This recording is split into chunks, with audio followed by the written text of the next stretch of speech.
Hello, Padres fans. I hope the offseason finds you well. It has been an odd winter, lacking the level of activity baseball watchers crave before pitchers and catchers report. In this mailbag, we won't bore you with much Eric Hosmer talk. The stalemate between agent Scott Boras and the Padres/Royals figures to continue until someone ups their offer. The latest shiny attraction is not a free agent. Miami Marlins outfielder Christian Yelich reportedly wants out, and the Padres have plenty of prospects. Let's get a bit more specific. You can submit future mailbag questions on Twitter or via email. Fallback may not be the most fitting descriptor. If Hosmer signs elsewhere, the Padres will not view a different notable acquisition as a necessity, but the question is worth pondering. The team's owners would love to contend for the playoffs in 2019, though they realize 2020 is more realistic. Regardless of the exact target, the Padres will need some help from outside the organization. Splurging on the open market is generally unwise for a small market franchise. But at the right price, Hosmer could be an exception. The 28-year-old is young for a free agent, and the Padres have not faced a lot of competition in the bidding process. They might not get a similar shot with next winter's crop, which will be populated by older and, in many cases, more widely coveted players. Not signing Hosmer would shift more attention to the trade market, where Yelich is an obvious candidate. The Marlins have shipped away 3 of his friends, leaving the 26-year-old disgruntled and seeking his own exit. Agent Joe Longo recently told ESPN.com that his client's relationship with the Marlins is irretrievably broken and attempting to include him moving forward is going to be uncomfortable for both sides. An outfield featuring Yelich and Manuel Margot would be dynamic, but major hurdles exist. Pressure from Yelich will not force the Marlins to make an immediate move or to accept anything less than a massive return. The player is under team-friendly contract at $43.25 million over the next 4 seasons, and more than a dozen other clubs have expressed interest. Would the Padres surrender Fernando Tatis Jr., Mackenzie Gore or Michel Baez as part of a deal for Yelich?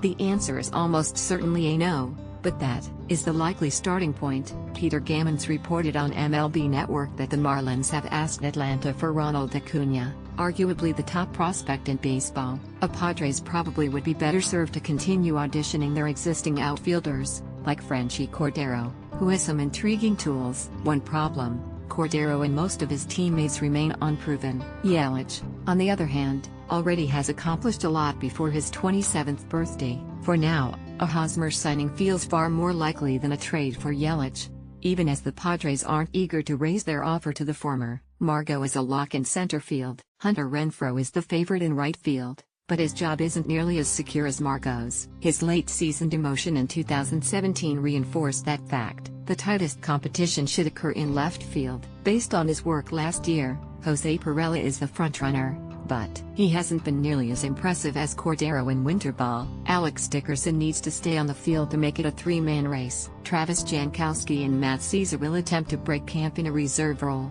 Dickerson underwent back surgery in late June. Since that procedure ended a season that never began, the left fielder has been able to take a gradual approach to his preparation. Dickerson recently started hitting on the field again. He expects to be 100% in spring training. General manager A.J. Preller said last weekend that the Padres will continue discussing the possibility of a 6-man rotation in the lead-up to spring training. Those discussions will extend into March, with young arms that will require protection not only this year but in the years to come. The team will carry 6 starters more often than it has in the past. At this juncture, it also seems unlikely that the Padres roll with more than 5 starters on opening day. The main drawback of that type of setup is it limits what a manager can do, and, unfortunately for San Diego, the roster does not include a two-way talent such as Shohei Ohtani. The Padres still have more than enough infielders and more than enough outfielders. They'll have to resolve both areas before they consider a 6-man rotation, which should become a reality at some point during the season.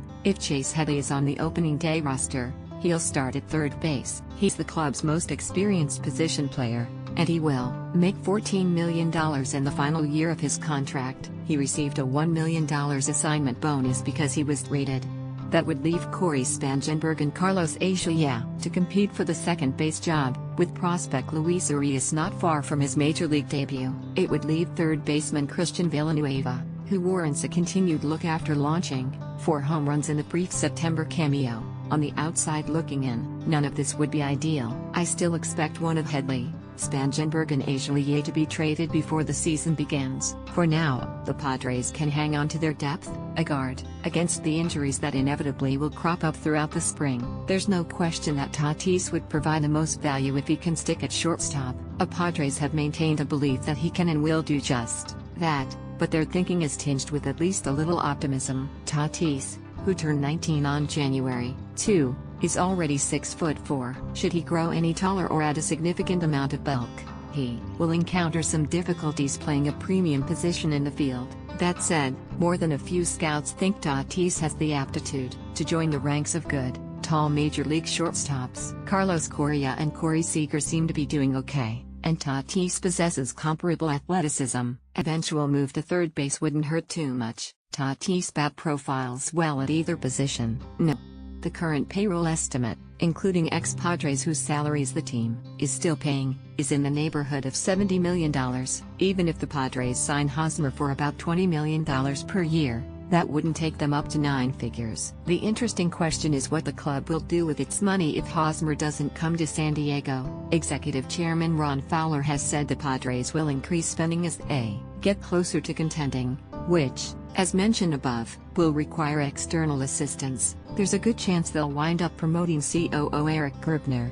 Fowler has effectively acted as the CEO for the last year. Grubner, whom Fowler and managing partner Peter Seidler are fond of, is the favorite to inherit that position sooner or later. Caption